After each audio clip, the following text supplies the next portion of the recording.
crumbling castles, misty moors, decaying scenery, dark secrets locked up for centuries. These are the workings of a classical ghost story, or, more specifically, a European ghost story. But what happens when we attempt to transport these elements across the Atlantic, to graft them onto the young nation of America, a country that, at the height of the Gothic literature movement, held no castles, instead forts, plantations, fledgling settlements, and farmhouses, instead of moors, rolling plains, high mountains, muggy swamps, and dark woods, instead of decaying scenery, an abundance of crops, vegetation, and other natural resources, and rather than dark secrets locked up for centuries, atrocities committed in plain sight. So what makes an American ghost story? What are the defining features of an American story in general, or more broadly, what does it mean to be American? Washington Irving, a keen observer of people and their customs, was the first writer to truly answer these questions, to define the cultural identity of the young nation for the rest of the world, at a time when distinctive American literature was in its infancy. Among the pages of the Sketchbook of Geoffrey Crayon, Irving's colorful collection of stories predominantly set in Europe, we find the legend of Sleepy Hollow from 1820. The story's American setting immediately places it in contrast with the other stories of the sketchbook, articulating the colonial customs, culture, and character, and meditating on the many themes that would pop up over and over again throughout American history, to this day. Even if you're unfamiliar with the story, you're by no doubt aware of its elements, whether through its many cinematic iterations or the frequent use of its iconography around the Halloween season. Its lanky, arrogant protagonist, Ichabod Crane, his competition with the witty town brute Brom Bones, for the attention of the town coquette, Katrina Van Tassel, and the looming phantom, one of the most iconic specters of all time, the Headless Horseman. Unlike Frankenstein and Dracula, whose pop cultural forays have found them in nearly every corner of the globe, the Headless Horseman seems practically inextricable from his native township, the secluded glen of Sleepy Hollow, despite the fact that the motif of a headless figure on horseback is a staple of British, Germanic, Scandinavian, and Irish folklore. This is one of the many textures that Irving depicts of the American identity, that it is culled from a widespread and diverse crop of origins. The folkloric horseman in the story is depicted as a Hessian trooper, themselves being Germanic troopers that served alongside the British Army in the American Revolution, the ghost of whom is now haunting the New York settlement. New York, a port town, was a mix of cultures as well, primarily of English and Dutch settlers, both of which are portrayed in the story. Ichabod, of course, representing the English, and the denizens of Sleepy Hollow, the Dutch. Also accounted for, if only in a slight, dismissive manner, is the lingering indigenous presence. The supernatural nature of the town of Sleepy Hollow is attributed to an old Indian chief, the wizard of his tribe, who held his powwows there before the country was discovered by Master Henrik Hudson. The word discovered there tells you everything you need to know. Like so many other hauntings in literature and cinema that would come after, such as the Overlook Hotel in The Shining, or the house in the Amityville Horror, or the cemetery of Pet Sematary, this usage appropriates and reduces the native culture down to nothing more than a plot device, the source of the evil. Regardless, this concoction, a Dutch settlement on cursed Native American ground using a Germanic ghost to scare an Englishman, is something uniquely American. The phrase melting pot would seem appropriate, were it not for the fact that the tension between these cultures, particularly the English and the Dutch, contributes to the central conflict of the story. But this conflict exemplifies far more than just culture clash. The English Ichabod and the Dutch town are not only cultural stand-ins, they represent opposing sides of the many different polarities found in American society, opposing forces which are still at play today: modern and traditional, city and country, intellect and wit, logic and superstition, new and old. At its heart, the story is about an urban, scholarly interloper who penetrates a stable rural establishment and threatens to change it. It's a story we see again and again in the horror genre to lighter, more mainstream entertainment. Anytime a naive urbanite ventures out into the country or small town, anytime intellect is pitted against intuition, anytime the new and hip threatens the old and traditional, we're seeing echoes of Sleepy Hollow. America is an ever-changing country in a constant state of movement and progress. and yet there are still small towns or villages that somehow defy change. As Irving writes, Sleepy Hollow's population, manners, and customs remain fixed, while the great torrent of migration and improvement, which is making such incessant changes in other parts of this restless country, sweeps by them unobserved. The word restless here feels particularly noteworthy, especially when the titular township is known as Sleepy, with a drowsy, dreamy influence seeming to hang over the land and pervading the very atmosphere. Irving's other most famous short story, Rip Van Winkle, likewise taps into American restlessness and equates a refusal to change with sleeping. Here, the titular character, under the influence of a mysterious Dutch liquor, falls asleep for 2 decades and awakens to an entirely changed, post-revolutionary nation.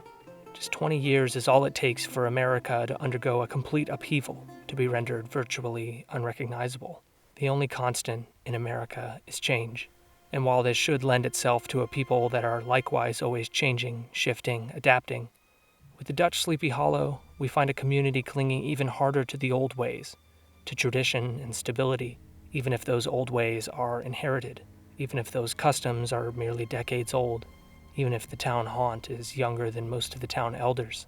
Local tales and superstitions thrive best in these sheltered, long-settled retreats, but are trampled underfoot by the shifting throng that forms the population of most of our country places. Besides, there is no encouragement for ghosts in most of our villages, for they have scarce had time to finish their first nap, turn themselves in their graves, before their surviving friends have traveled away from the neighborhood. This is perhaps the reason why we so seldom hear of ghosts except in our long-established Dutch communities. And the horseman, like many ghosts, is a symbol of the old ways, the past. But at the same time, he's a testament to the country's youth. He was killed in the Revolution only 15 years prior to the events of the story. America's infancy was and is one of its defining characteristics, especially in 1820, and most especially in 1790, the time of the story's setting. So Ichabod Crane represents the threat of change and the threat of the encroaching new American life. He comes from the city. He has an insatiable craving for the local resources, a lust for the local women, and a desire to inherit the Van Tassel farm, to control the landscape. He is the personification of manifest destiny. And one of Ichabod's most distinctive personality traits is his great hunger, which symbolizes his general greed and colonialist ambitions. It's no wonder, then, that everything in Sleepy Hollow is equated to food, from the vegetation, the wildlife, the landscape, even Katrina herself. She is plump as a partridge, ripe and melting and rosy-cheeked as one of her father's peaches. Ichabod wants to consume the town. But with this, Irving is also highlighting another key aspect of America: abundancy. When we think of the Gothic in Europe, we think of decay, dead trees, dead grass, dry soil, dilapidated buildings, everything in decline. But America, on the other hand, seems to be in bloom. It has rich, fruitful soil, it's teeming with crops and wildlife. Everything prospers, especially in autumn, the story's setting, the harvest. One thing that always strikes me when I read the story is how flavorful it is, and how sensory. A good portion of the text is spent describing the smells and tastes of the town. It's delicious. But another fold to Ichabod's hunger isn't necessarily gluttony, it's that he's dirt poor, has to sneakily procure food from the mothers of his students, as well as lodgings, making his pining for Katrina and her inheritance almost justified. Almost. The fact that Ichabod, a nearly penniless schoolmaster from out of town, could still adequately traverse Sleepy Hollow's social sphere, fawning after the daughter of one of its most prosperous farmers, points to another distinct American characteristic: social mobility. Unlike Europe, with its rigid, seemingly immutable social class system, America was thought of as a land of opportunity. It seemed as though, and the seeming is a key factor, it seemed as though anyone could become anything they wanted, be with anyone they wanted, go anywhere they wanted. Compare this to Pride of the Village, another story from the sketchbook of Geoffrey Crayon, set in another isolated township, but this one in England, in which a lower-class woman falls in love with an upper-class officer. Their class distinction makes it impossible for the two to wed, and the woman dies of grief. And whether Ichabod ever really had a fighting chance with Katrina's heart, his ambition is what's important. It was never a stretch by social means for the two to be together, only emotionally. And though Katrina ultimately rejects him, for reasons we don't fully see, it's hard to imagine that it would have anything to do with his income, and more so his character. Of course, Irving never depicts this rejection. It's one of the story's many ambiguities, in addition to the ensuing events, where Ichabod is pursued by the Headless Horseman and then mysteriously disappears from town. Years later, a man claims to have seen Ichabod in New York City, and that he has now become a court justice. Brom Bones was observed to look exceedingly knowing whenever the story of Ichabod was related, which led some to suspect that he knew more about the matter than he chose to tell. Others insist that Ichabod was spirited away by the Hessian. Whichever outcome, the old ways ultimately prevail. The threat of change is vanquished, and the establishment is validated. We're reminded that folktales tend to be culturally conservative, designed to uphold the status quo, and this is certainly no exception. Tradition prevails over modernity. But it's also important to remember that we're hearing an account of these events, a recollection with several layers of removal. It starts with the fictional Geoffrey Crayon, who finds the stories in the notes of the fictional scholar Diedrich Knickerbocker, who was an alternate persona for Irving, publishing many works under this name. Knickerbocker claims to have heard the story from an old man, who ostensibly doesn't believe it, who heard it from the old country wives, who were the best judges of these matters. Which brings us to, perhaps, the most American aspect of the story, the lie, the tall tale, the legend. American stories have a natural propensity to exaggerate, to embellish, to mythologize. Tall tale, the term most commonly associated with the country's folklore, implies not complete fabrication, but a substantial stretching of the truth. The legendary creatures of the folkloric frontier, the jackalope, the hide-behind, the hoop snake, are only a logical hop, skip, and a jump away from real creatures. And most American folk heroes, Davy Crockett, John Henry, Johnny Appleseed, Molly Pitcher, were all real, actual people whose reputations gradually ascended into myth. Even Ichabod Crane, Katrina Van Tassel, and Brom Bones, who have likewise joined the folkloric canon, are all supposedly named after real people that Irving was acquainted with. In a young, expansive America, with its liberty and ease of travel, the story can move not just between generations, but geographically, and in a very short span of time, allowing for stories to distort and change much more rapidly than they ever could elsewhere. As Mark Twain, another iconic American author responsible for defining the American identity, once said, "A lie can travel halfway around the world while the truth is putting on its shoes." Although, appropriately, that is often incorrectly attributed to Twain, and the origin is somewhat unknown, perhaps only proving my point further. America's society and geography make it particularly susceptible to myth and potentially to outright lies.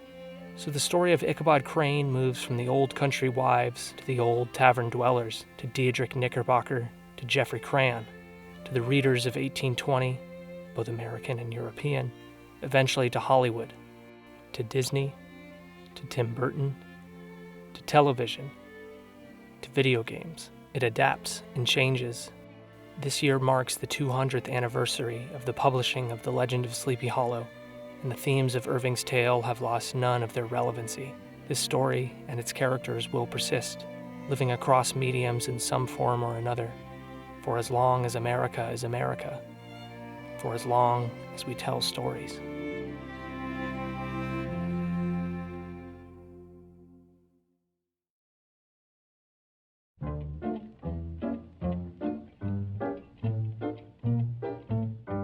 Hey everyone, thanks for watching. The Legend of Sleepy Hollow is one of my favorite stories of all time, and it's a story that I've been pretty much aware of for my entire life. The Disney version, The Adventures of Ichabod and Mr. Toad, was one of the first movies that I ever saw, and clearly it left an impression on me. But it wasn't until recently that I really started to think about what the story might be trying to say and what it can tell us about colonial America and contemporary America.